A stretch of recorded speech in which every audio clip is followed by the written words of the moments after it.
Охрид беше конкурентен 45 минути против учесникот во Лигата на шампионите Бешикташ, но на крајот загуби убедливо. Која беше причината за поразот на овој натпревар? Во моменти кога се каже во најмала рака 45 минути бевме равноправни, ако не и подобар противник. Се уште работиме ние на физичка припрема, нормално дека главен е натпреварот со Волендам. Меѓутоа мислам дека покрај се пресудно беше во периодот од 45 до 50 минути кога ние ги промашивме нашите зицери, а Бешикташ не казни и во спортот психички падна екипата и го загубивме надпреварот. Меѓутоа задоволен сум од тоа што прикажавме, пошто сме на почеток. Ве очекува и надпреварот против шведската екипа Алингсас, што да очекуваме тука?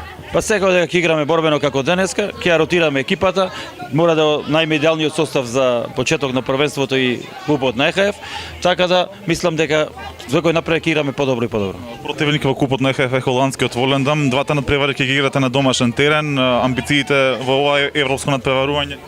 Па сигурно прво и основно да го поминеме Волендам, па потоа ќе размислуваме за натака.